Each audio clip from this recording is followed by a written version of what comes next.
Our next reader is going to be Maureen Dempsey, and she lives down in Pinedale. She's a retired teacher, moved back to Wyoming last summer with her husband, and she loves hiking, skiing, and riding. So welcome, Maureen Dempsey. Slow rivers with small gifts. It is late June and the sun is hot on my bare arms as we unload the canoe off the top of the car and carry it down to the big sandy river put-in, little more than a rocky dirt road and a muddy bank. Our 16-foot Kevlar canoe is lightweight, only weighing 38 pounds. It's a new canoe for us, made for swift running waters, but this is only the second time we have put this canoe on the water. This part of the big sandy river is 40 miles from Pinedale, almost closer to Farson. We walk through the sagebrush carrying the rest of our gear, paddles, life jackets, food, water, and a dry bag with extra clothes and rain jackets. Stashing it in the yellow canoe, it is hidden by the brush, so we head out to complete the shuttle 10 miles downstream. We think we will paddle 10 or 12 miles on this outing, but the river meanders, winding along as it follows its path to the big sandy reservoir. We figure on a 3-hour float, but rivers have their own way of determining time.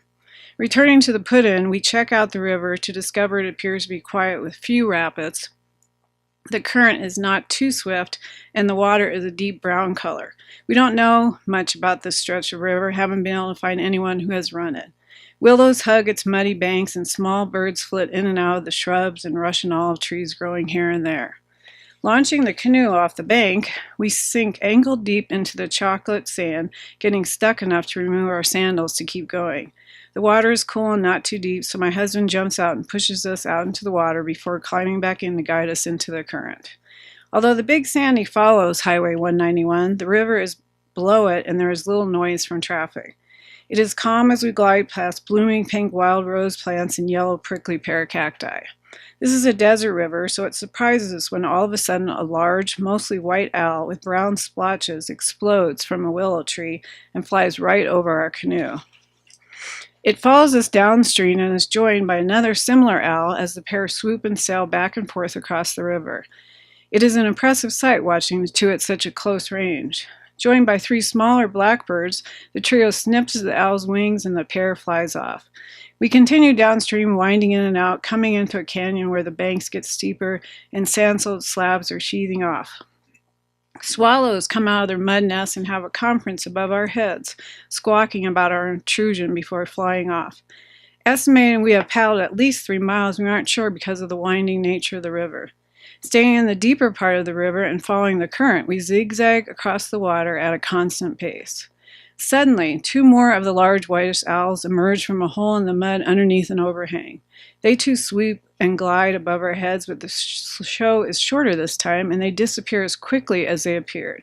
We decide they aren't great horned owls, but are unsure until later figuring out that they were snowy owls, known to be active in the daytime. Not being serious birders, we at least know this has been a lucky occasion to see such owls at such a close range. Slowly we make our way downstream, stopping for a snack. Thunder sounds in the distance and clouds begin to build as the afternoon lengthens. We paddle a little harder, rounding a bend to be greeted by a barking sheepdog letting his flock of sheep know we are coming. The flock is drinking at the river and another white sheepdog rounds him up doing his job too. More thunder, more clouds, and this big sandy river seems to be getting longer. Up ahead is a diversion dam, and after scouting it, we decide to portage up and over a grassy slope. The mosquitoes come out in force. We stop to put on repellent and then are off again downriver. Rounding another bend, the river becomes shallower, and we shoal out, forced to push the canoe back into the current. Our reward is to be greeted by 2 sandhill cranes rounding up and down the beach on their thin legs, honking at us. They are so close to the canoe that we can see the red on their agitated faces. A fawn emerges from the water. An antelope stares at us from the bank. Another shorebird, an American avocet, dives in and out of the water, putting on a show.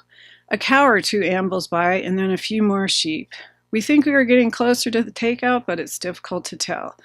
As Winnie the Pooh said, rivers know this. There is no hurry. We shall get there someday.